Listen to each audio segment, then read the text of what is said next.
Welcome to Charts Today. My name is David Linton, and today's edition for Thursday, the 12th of January, comes to you from London.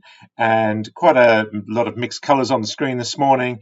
Interestingly, we're just watching that FTSE future just breaking to new four-year highs and pushing higher. Good, strong results out this morning from M&S and Tesco's in the UK as well. So just showing that British retailers, M&S up over 50% in the last 3 months. So really quite something. Looking at the dollar, we're seeing just continued weakness there below that 105 level. And whilst we're below 105, we have these short-term bearish targets lower, a new longer-term target building. Remember, it's my weekly, my daily, and my 60-minute charts, my long-term, medium-term, and short-term view of the market with the corresponding point and figure targets. Looking at the euro, that means the euro is just rising, just knocking on the door of the 108 level, and that's going to be quite interesting to see how we've been going sideways and then just breaking higher these upside targets there. If you're trading FX, of course, keep an eye on the 1 minute chart. Sterling sitting at 121.76, that weaker dollar keeping us above the 120 level, but with the euro we're sitting at around 113, so not as strong as we have been there, and gradual downtrend against the euro, so we are just seeing sterling coming off weaker. Bitcoin has broken the $18,000 mark, so that's quite key. We have actually activated this upside target to $22,000, so really interesting to see that. But of course, it is a counter trend move.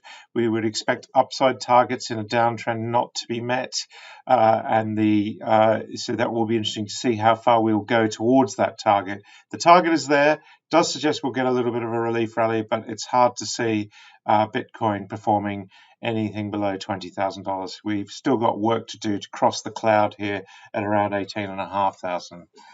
The Nasdaq and the S&P were up strongly yesterday. All eyes out on the CPI number out in the US today. Inflation expectation is it's due to drop to around 6.4, 6.5%. That's the consensus. So it'll be very interesting to see how that number comes. We're seeing the futures fairly quiet ahead of that number. That's going to be the key thing. Taking a look at the FTSE future, we mentioned already that is pushing higher, and if we look at the DAX in Germany, we're up 0.5% there, so that's looking stronger as well. And if we look at Asian markets on the whole, pretty strong. Japan up 0.5%. India, little change. It's just India has actually been fairly static this last week or so. Hasn't got off to a great start in the new year, but of course that's the Chinese market, is fairly static. India was actually lower, down 0.25%.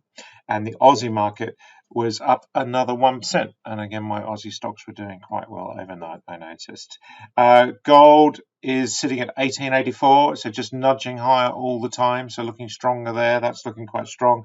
And silver is just knocking on the door of this $24 mark, not crossing the cloud yet on silver the way we have in gold. Bond yields, this is going to be the interesting one to watch today. US bond yields, there's going to be some volatility ahead of this CPI number, and we can see how bond yields have deteriorated such that there's an expectation that inflation paint will come back. And looking at the energy mix now, we've got crude oil up this morning. We were bullish on both WTI and Brent crude to our clients this morning. We have all these upside targets on the 1 minute chart. This is my daily, my 60 minute, my daily 60 minute, 1 minute. So long term, medium term, and short. Well, actually, medium term, short term, and very short term. And we see here we've got these upside targets. You can't ignore those. And the same on WTI. We've got upside targets there as well. US nat gas, we are fairly neutral here because we are still below the cloud and the targets are a little bit less clear. And even though TTF and MBP were up around 5-6% at the open this morning, we weren't convinced. We went as neutral. We got mixed targets here, and we really do feel we're just teetering along here. So interesting to see those gains already being paired there, and that report went out to clients first thing. And last of all, German power, and we're seeing that below 180 now with downside targets kicking in, so not looking good there. There was a little upside target. That's been negated with a move back to the lows. So we're just waiting for this new downside target of 162 to be activated. This one at 175 has been there for a while. Keep an eye on those on your OTC data. That's it for today. All eyes on those CPI numbers in the US. Until tomorrow, happy charting. See you then.